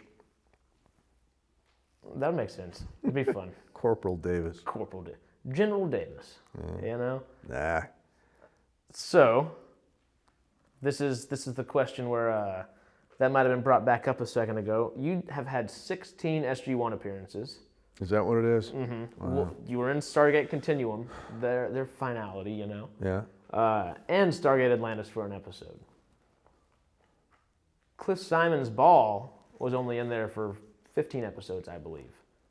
And you have just that same kind of amount of episodic kind of things. You might not have been a series regular, but to use the word again, you made an indelible mark on Stargate and I almost said SciTrek because that's the channel, but sci-fi in general.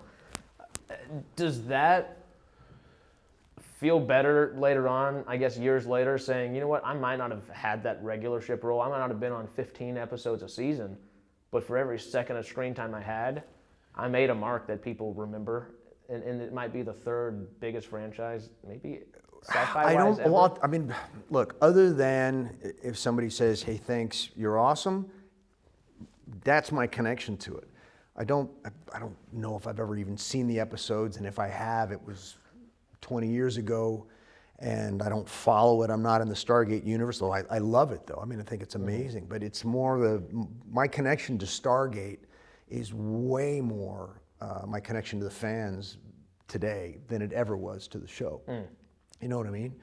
I mean, I certainly have fond memories, and I still talk to some folks every now and again, and I'm so happy to see them. But my connection to the Stargate universe is now the one that exists with the people that I interact with. Yeah. You know, so that's, to me, that's more real than Stargate. You know, it's just the people that I've met and their kids and their families and breaking bread and, you know, in different languages, and they're always open and welcoming, and it's great, man. It's really, really cool, you know. It's really, really cool. I've been blessed, for sure. For sure. Well, blessed with acting talent, that's for sure. Yeah, As well. no, on that show, it's definitely the writing, and Brad and Martin and Peter DeLuise and John Smith and, you know, Michael Greenberg. I mean, these are talented guys, and it took conviction and to really keep on point. You know, and Brad, I mean, you don't hear about the shit that they had to navigate and the stuff that they had to do in order to keep the bar high, and it's hard. It's hard to do. Well, they did that while MGM was imploding back in the day as well. Yeah, and still had a successful couple of shows. No, on and TV. it's tough because, trust me, there's people with knives out, man, and they're ready to take a piece of you anytime they see you fall short. So it's a hell of a thing that they did, and the legacy is well earned, and I think it's a testament to their name. You know, I really do. If Stargate does come back, I am hoping Brad Wright and Peter DeLuise and all these other names become more of a household name. 'Cause Yeah. I mean, we call it the sleeping giant of sci-fi. It is the third largest sci-fi franchise ever, which could be one of the largest franchises ever. Yeah, as well. it's incredible. But I just think the basic thrust and premise and the message of SG1, I just don't. It's just become illegal. You can't do it now. You just can't. And it's a beautiful message. Oh God, totally. You know? But that's why. It's a universal message, and it unites people. And we can't be having any of that. I don't know. Division's so good for humanity. It's tribalism's great. It's just making us go so far. Oh man. Okay, so with that last question in mind, just for lack of a better term again, and I like that term, is indelibly. Did I say that right? You made an indelibly. I could try to go British on it, but the two Brits that we have for our channel would definitely make fun of me, so I got to be careful there. So what would delibly be? If one's indelibly, what is delibly? It makes me think of a sandwich. Sounds like, yeah, it's this new sports car out of Poland, the Delibly. The Delaby. bring it to the sandwich shop is what I would do immediately. All right. You know, you gotta go bring the deli to the deli. It's a necessity. Yeah. Harris, get the Delibly. Bring the Delibly round. It sounds like something you'd sit in while it floats. Honestly, yeah. Put that in a lazy river and give me a Yeah. mojito, margarita. A I'll couple sit of there beers all and a day. Delibly, I'm set. and you're good. Life is good. You're speaking a Texas language right there. I'm ready. I'm ready. Margarita, lazy river, I'm happy. But okay, so you have that indelible mark, nonetheless. Like I said, and you know, it's good being humble, but every second of screen time you made worth it and work in SG1 and other shows like that.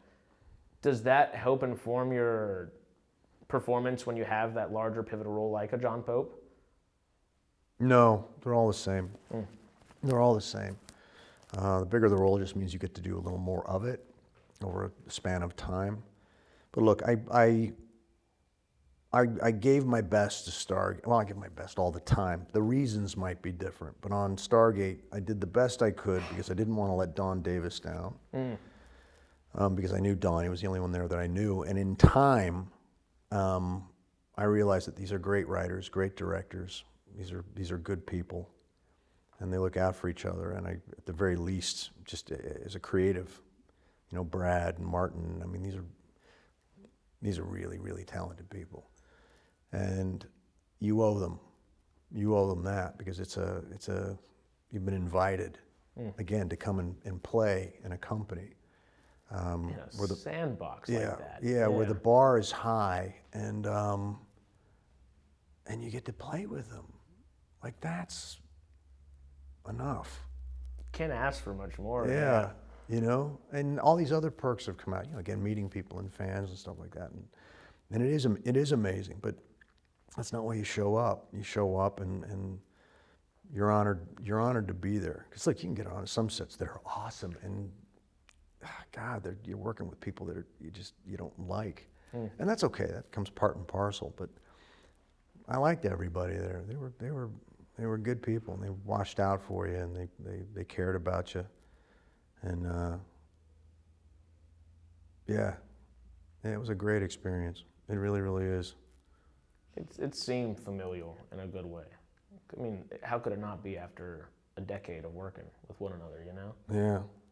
That's I've been blessed by it, but it's fine. It's just a blessing I didn't realize I had when I was first there. It's one that I've kind of peeled the onion back and discovered. You know, just look back and oh yeah, that's right, we did that, and this was so great, and yeah, it was consistent and amazing. Look, and people are still discovering something. It's like cool. Oh, I didn't find out about Stargate till the lockdowns and everything. That's the first time I watched it, and that's how I got involved with the SciTrek channel and all that kind of stuff. And now we'll have to cut this part out, but our audience doesn't know yet. But my buddy Chaz, who is our editor, we bought the channel from our British friends, so it's literally changed my life in a different way. So yeah, you know, it's been fun. That's awesome. That's great. But yeah, no, Stargate's amazing. So thinking about it, if and hopefully when, we've laid out why it wouldn't work and how it couldn't work. But fingers crossed always.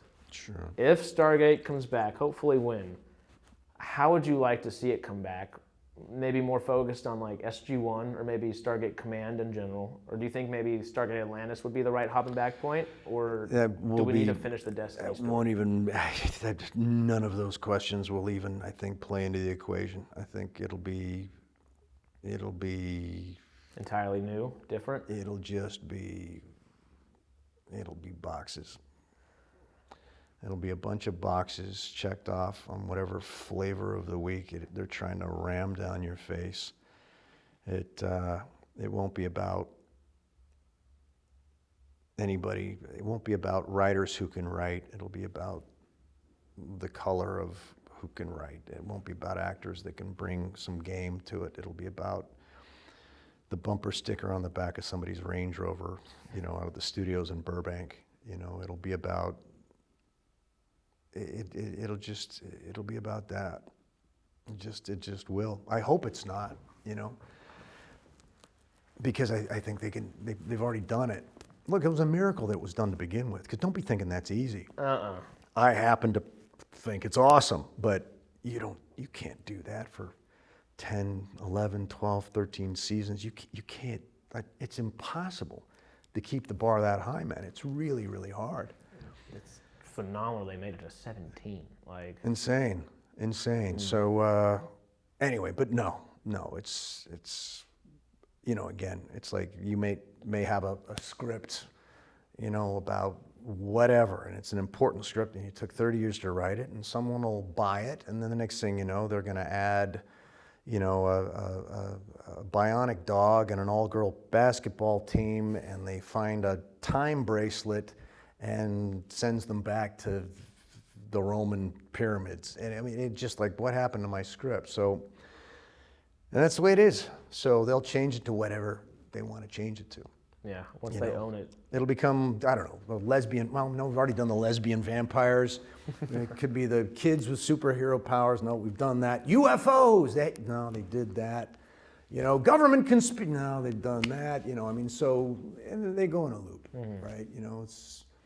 First it's Frankenstein and you're terrified, and the next thing you know, they come out with Frankenstein's nephew, and it's a comedy starring Abbott and Costello. So things just kind of, they do what they do.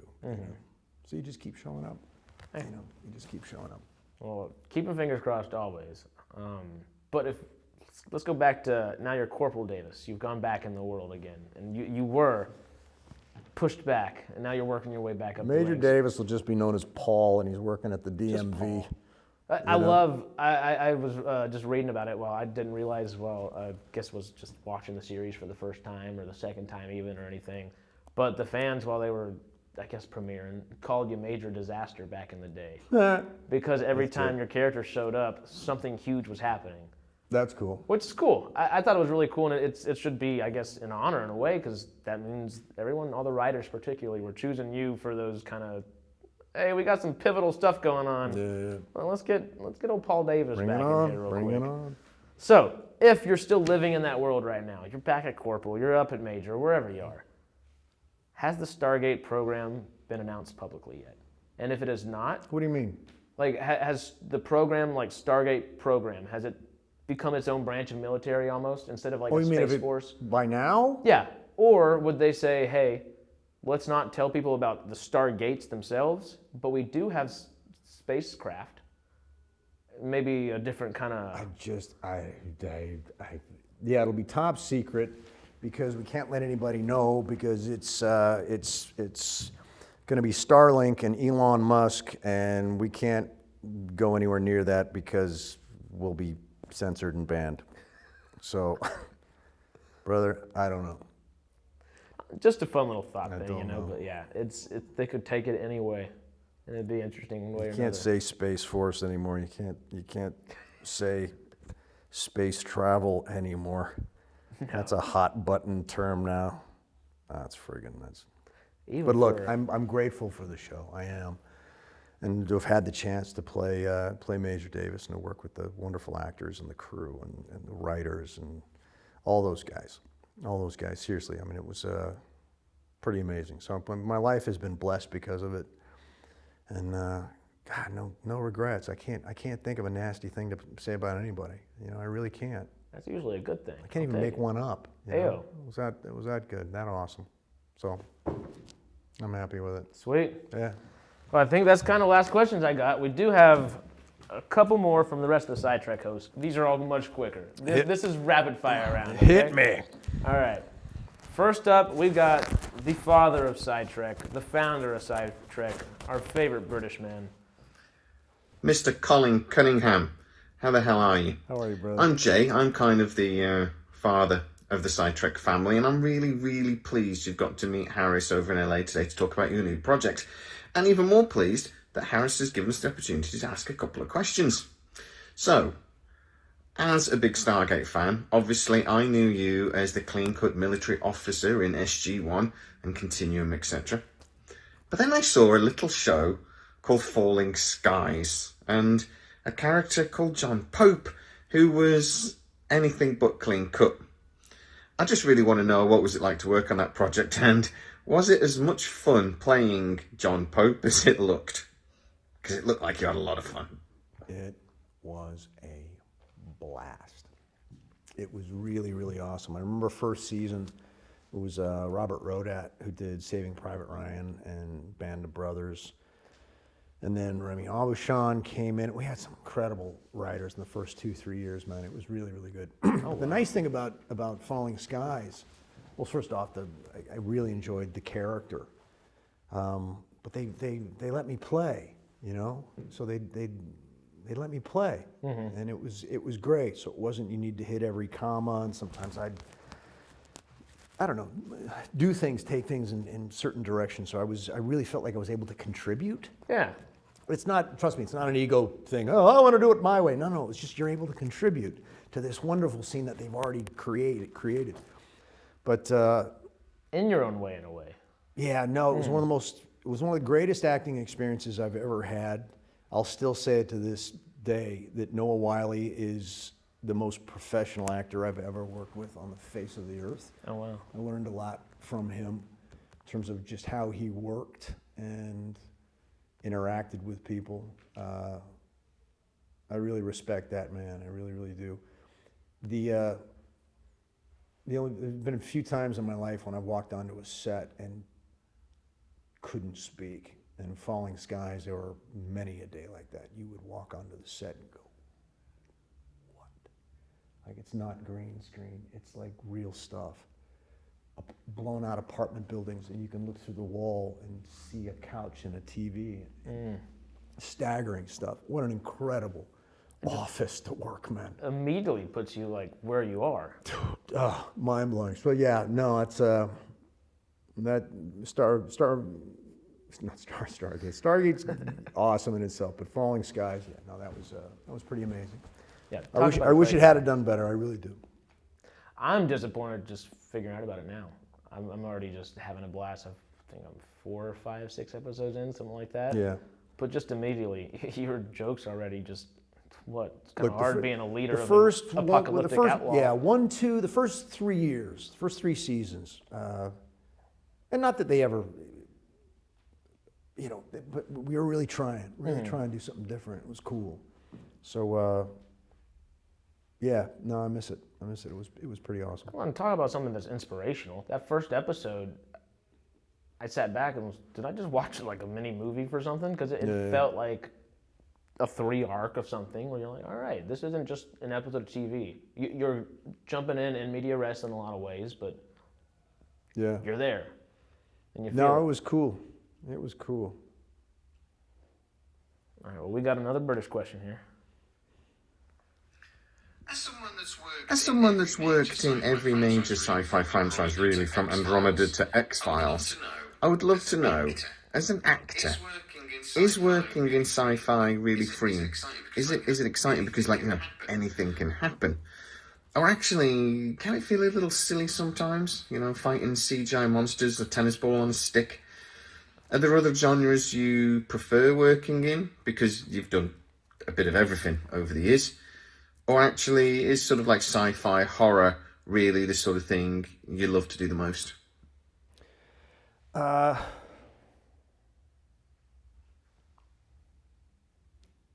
know we've touched on a little bit of No, it's, yeah, because look, I never saw a project as a genre per se. Yeah, I don't walk into a genre. You know, it's like, who's the guy? Whether he's wearing a cowboy hat or he's got 3 stars and he's a general, or it's just the scene. What's the scene? Well, the scene is, you know, the stagecoach is gonna get away and you have to stop it, or the scene is, well, the spaceship is gonna get away and you have to stop it. It's the same stuff. Yeah. You know, and any good story is gonna be about the people. That's the truth. You know, it's like if it's about the CGI, good luck with your show. Yeah. You know, it's not gonna last. So Might look cool. yeah, just you're playing a person in a situation. Doesn't matter if you're sitting on top of a Harley Davidson, a horse, or a what do you call it? I'm trying to think of something from Star Wars, or hovercraft. You know what I mean? It's all essentially the same thing. You know, I mean, the one thing, my strongest suit is comedy. Oh, really? That's it. Oh yeah, yeah. I excel in comedy. Anything you've seen me do dramatically, this, that, or the other thing, comedy. Really? Zachariah Farted's comedy, and that's what. No, well, yeah, but it's more of a dramedy. Dramedy, yeah. Okay. I mean, it's situational, but I mean, sitcom, comedy, that kind of stuff. I mean, I started doing improv comedy in North Hollywood at the Wild Side Theater with Sam Longoria. Yeah, Oh, wow. So you bet. So that's probably my, I got more tools in that particular bucket than anything else, but I just don't get a chance to do it. Yeah. It's purely a Hollywood sitcom thing. I happen to be in Vancouver, just doing more sci-fi up there. That's the only reason. If I was in Toronto, I'd have been doing more features. Okay. It's just a city thing. That's all. That's all it was, and that's all it is. That's wild, yeah, because I'd love to see more comedy. Yeah, no. I'm hoping comedy makes a big comeback. Well, if anything, Blood Drive is probably as close as I got to that. Okay, so that almost crazy antics of just, it reaches into that hysterical aspect of things as well? Just doing crazy character stuff. Okay. And being able to really, really just stretch and push the envelope. So that's where I'm most at home. Oh, that's fun. Yeah.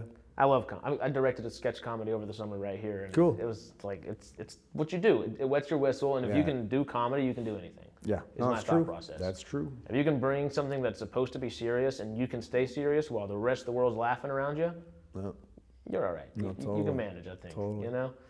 All right. So this is Sarah Euler, one of our newest hosts.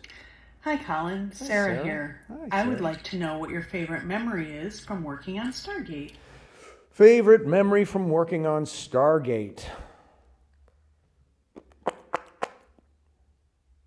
I mean, I've answered this question a bunch of times. That's why I'm trying to think of something maybe different. But look, my first day, my first day on Stargate, I certainly remember, because it was like, favorite memory would be seeing the Stargate for the first time. Oh. Dude, like, it's Functional? there it is, yeah. Yeah. And it's not a little thing that they do a camera thing and they make it look big. It's like, no, there it is, and there's the ramp. So that was like, okay, that's just cool. That's just cool. I don't care how jaded you are. I'm like, yeah, it's just a show. And blah, blah, blah. It's like, no, that's kind of cool. One of those things when the cameras aren't looking necessarily or nobody's really paying attention, you might just go Yeah. wander, hop through a couple times. It'd be like if you actually saw you're on a set and there's the Millennium Falcon. You know what I mean? It's like not a might green pass screen out. one. They've actually built it and you can go inside it. I mean, you know what I mean? So I'd say that. Okay. That actually makes perfect sense. Yeah. You know? All right. Sarah's last question, real quick. What types of stories attract you as an actor-director? The good ones. The good ones. The good ones, Sarah. The ones that don't attract me are the stupid ones that are crap, that are offensive, that, objectify women or make people look stupid or whatever. I hate dumb stuff. That's the one, look, the only two rules I've ever had in this business was I'll never sell alcohol. So if I ever got hey, Corona or Smirnoff vodka, that's okay. I'm not going to do it. And it's just some kind of gratuitous rape scene just because they want to see the girl naked. And it's just like, that's when I crank this out. Yeah, It's you're like, no. No mas. Not gonna happen, dude. In fact, I've turned down auditions. I've shown up and then they give me the sides for stuff, and I'm like, thank you very much. Back on the bus and head on home. I'm not gonna play. I trust my talents. I don't need to prove that part to you. Like, It's just I don't know. I can't do it. It's not me. excuse me. We got one more British question for you here. British questions, The- because they're so different than any other so questions. different. So, Major Davis was on the side of good, and we love him for it. But if you could have played any villain throughout Stargate's history, who would it be and why?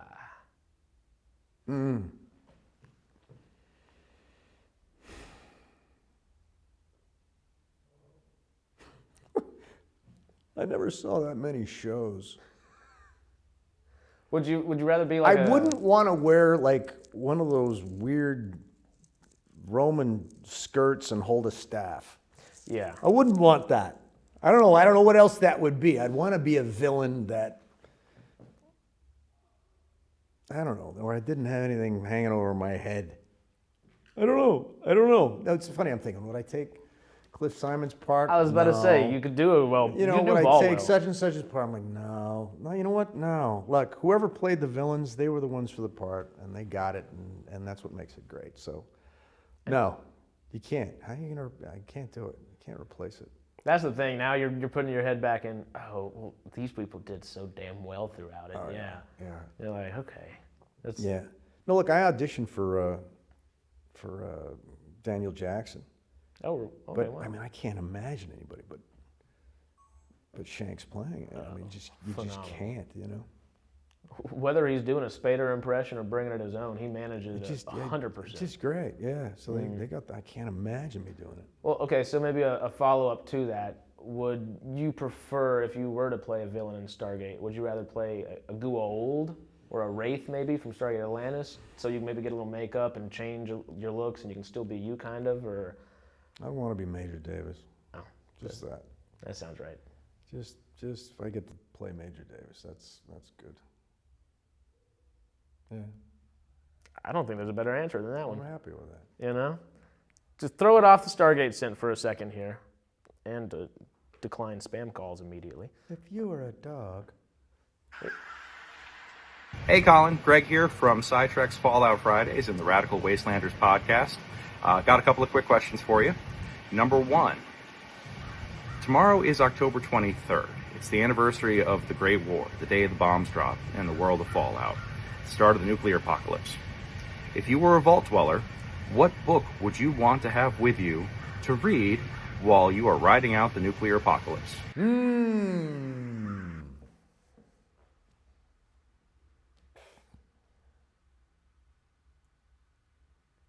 That's a fun one.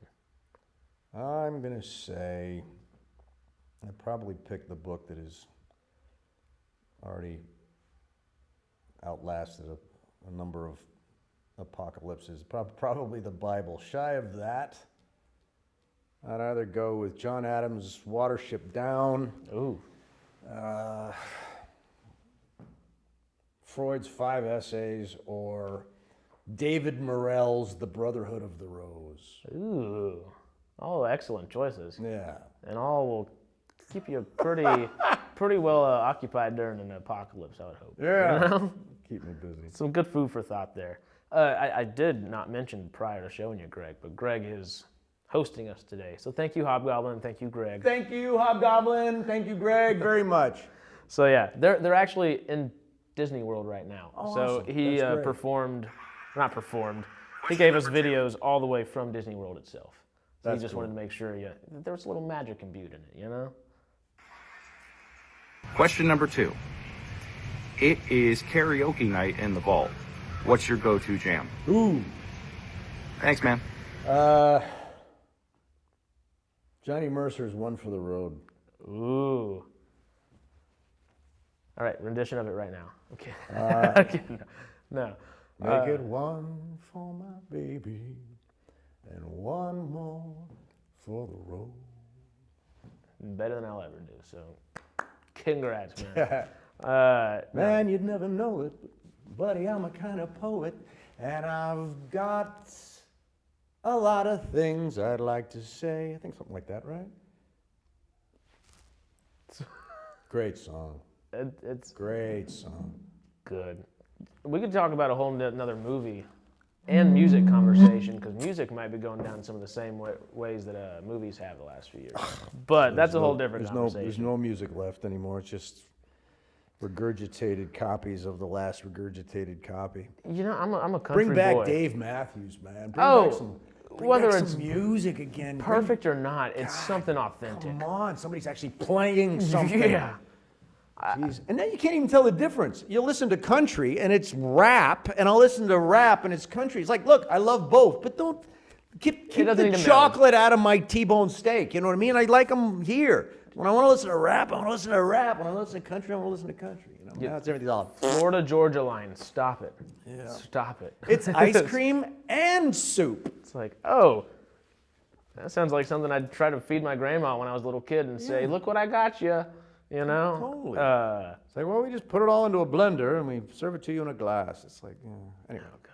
Yeah. Next question. Next question. We got two more to finish up. This is Chaz himself right here. Chaz. Hey there, Colin. Hey, buddy. Chaz over here at SciTrek as well. One of the questions I have for you is, sci-fi is typically known for its storytelling and its visual effects, and with that, there's got to be some pretty wacky behind-the-scenes moments that you've had to deal with, whether working with a green screen or a model or something like that. So my question to you is, what's a moment behind the scenes that was really wild that most people might not know about or might not even believe?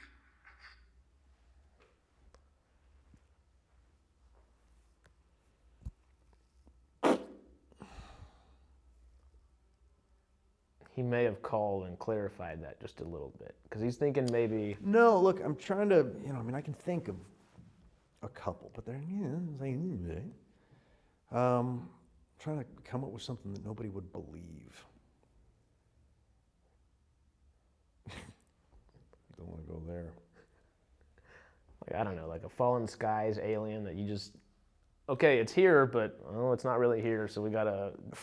Look, I'm just going to tell you the first thing that pops into my head. I've been on 3 different sets, 3 different shows where somebody died. Oh wow. Accidents. I know it's not the question, but it does make me think. It's probably one of the most. It's a very dangerous occupation. People get hurt all the time. People die. For every it happens. second of everything going on, there's 1,000 things going on in the background. It's dangerous as all hell. You've got everything from just electricity. You've got heavy equipment. You've got things moving at velocity. You've got people running. And I'm not even just talking about stunts, just things happen. Yeah. You know what I mean? It's so yeah, I've been on 3 different sets where people lost their lives. And it's a trip. It's a trip. But you show up as an actor and you're like, yeah, it's great. And of course, these are all perfect. It's like, shit happens, man. Well, we don't have to dive into that Yeah, aspect. It a just lot, brings up a couple, questions. But do you go to work the next day, or do they hold you off, do. or? Well, maybe I'll give it a couple of days. Back. Well, there's too much money roped into it not to. But It's also, a trip. Yeah. I mean, on Falling Skies, a gentleman died, and it was like, I think it was our first day of season 5, and it was a trip. And I remember because many of us went to the funeral. It's a trip. It's a trip. Really, really, really is. It's Such a downer.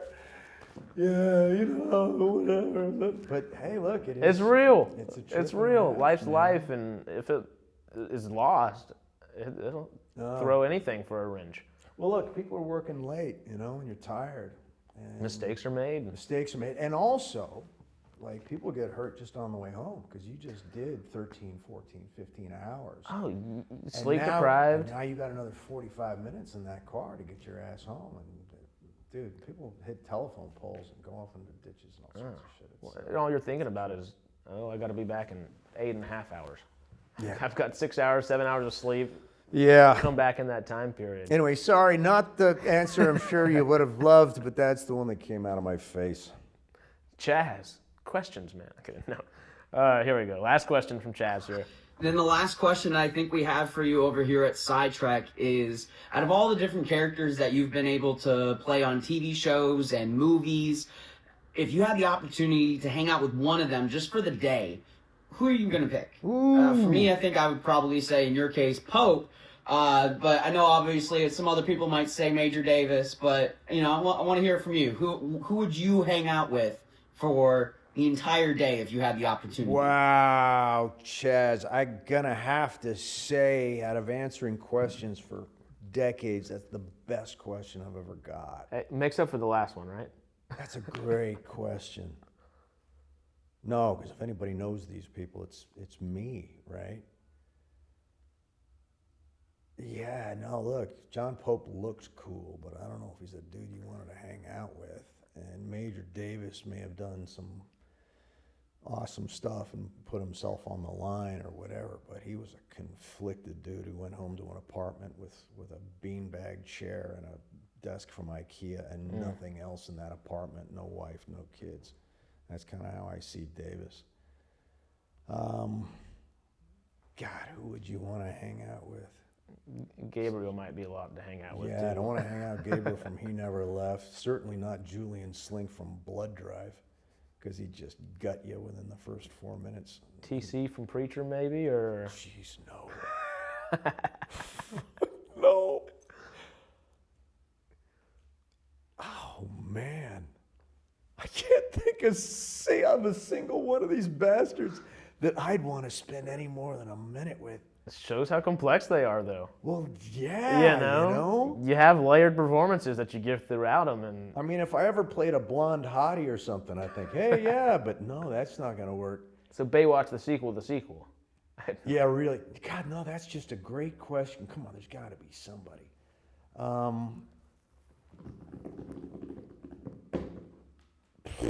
I mean, you can go back as far as Zachariah Farted, even like any of your characters. No, none of them, man. None of them. Just none of them. They were all kind of in their own little personal hell.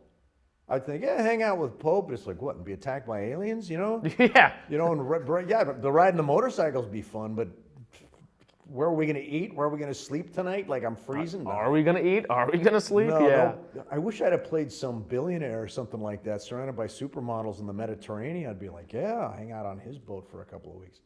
Brother, I couldn't tell you. I honestly don't know, but great question. Well, you know what? Now you have to write that character. There you go. You got to put him into existence. There you go. No, none of them. None of them. That's great. Well, thank you so much, Thanks, Colin. Harris, It's very much. been brother. fantastic. I appreciate it. Thanks. man. I guess let me Matt. pull my best Sean Evans from Hot Ones real quick. We got a camera here, here, and here. What do you have going on, and where can people go find you? What can they see you doing? What's next? So here's what I got going on. He Never Left comes out November 5th, video on demand. Crom, The Curse of Crom, is already out. That's been out for about a year. Ayo. Fantastic little horror movie. And it was so well received that we're doing Crom 2, which we begin to shoot next week. Oh, really? And we go to Ireland for to finish the film in Ireland in mid-November. And also coming up, I've got, it'll be 2025, the Pendragon Chronicles. Yes. Right? Play Lord Vortigern. Really looking forward to seeing that, man. Would you hang out with Vortigern? I think it's going to be badass. It's awesome. Cool. And I'm not sure what's going on with Horizon 2, Costner's Horizon 2. I got a small little cameo pop in Horizon 2. And that's it. Yeah? For the moment. Yeah. And it's good. So we'll see what happens. You're planting seeds, you water them, and you keep Come working back it, you know. day in, day out to check on them. But look, when all those blow up and become huge hits, then you bring me back on the show. And We shall. And you're literally talk about it welcome again. whenever you'd like. good stuff, man. Yeah. Well, thank y'all again. We'll see y'all soon. Like, subscribe, do all that good stuff. I gotta say it. I'm bad about saying it, but you heard me now, so do it. Love y'all. See y'all. Adios. Peace out. New details are emerging tonight about a tragic hit-and-run accident that left one teenager dead and an entire community in mourning. 17-year-old Chad Leland, a senior at Northridge High, was hit and killed at work by an employee trying to flee the scene after stealing a large sum of cash. All attempts to resuscitate the victim were unsuccessful, and the victim died at the scene.